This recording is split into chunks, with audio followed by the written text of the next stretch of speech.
What's up, you guys? Ross Sapp, managing editor of Fightful here with another video column from Joe Hulbert.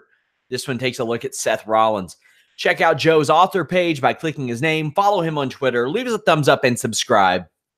Join us this weekend, WrestleMania coverage. As Seth Rollins rallied his troops on this week's Raw, which is now last week's Raw, it was hard to not at least briefly experience some deja vu.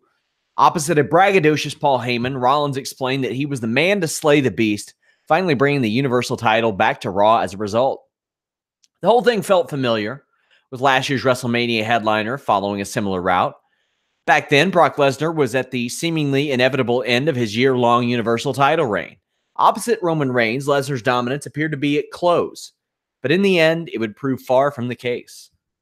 Alternatively, Lesnar retained his crowd, and after losing it, or his crown rather, and after losing it at SummerSlam, he'd soon regain it too.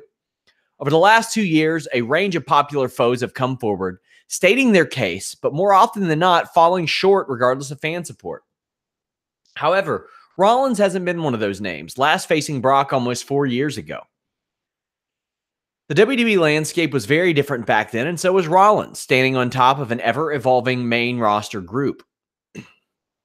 In fact, Seth was WWE champion back then, a cowardly villain in the midst of a breakout title reign. On the other hand, Lesnar was more popular than ever, an anti-hero of sorts that was seeking redemption after having his title taken away from him. Though it appeared intriguing on paper, the match itself would prove rather forgettable, simply serving as a starting point for Brock's reignited program with The Undertaker.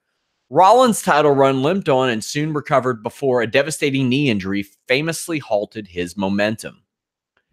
That story has since been etched in history, with Seth eventually returning in a fashion that almost rebelled against the crowd's sudden support of him.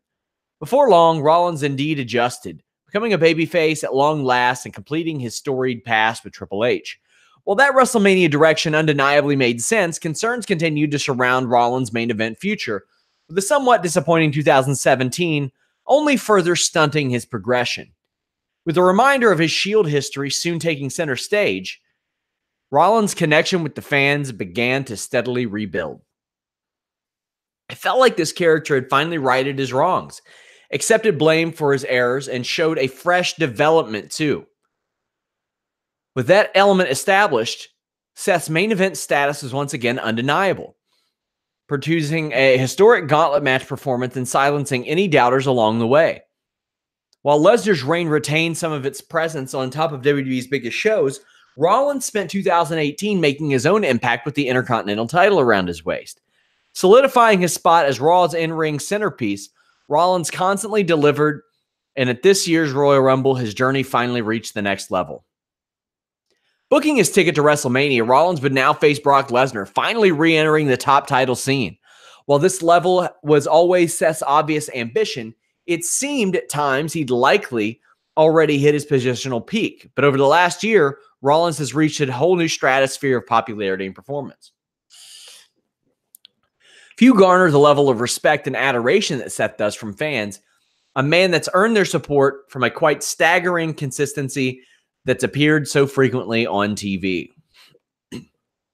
That's what energizes those Slay the Beast chants. It's an investment that elevates this match beyond its presence on paper. This match symbolizes the brand's future, a pivotal element of the product's reset that took place just a few months ago. People are invested in what Rollins represents here, the chance for a more visible title scene, as well as a belt potentially built on in-ring thrills too.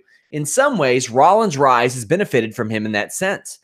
A more steady progression that makes his moment feel all the more important.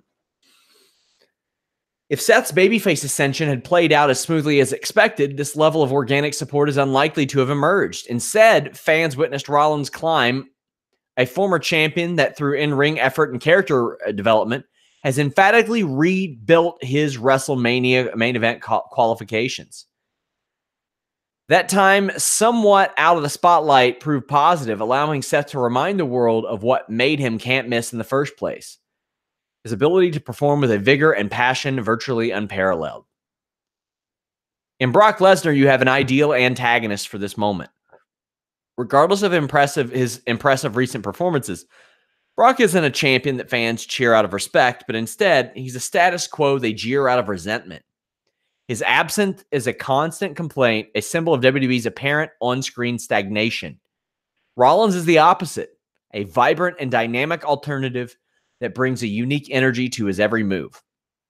Just like it was in 2015, this is a clash of contrasts, but this time, the roles have reversed to the point to where SBD has Rollins as the betting favorite.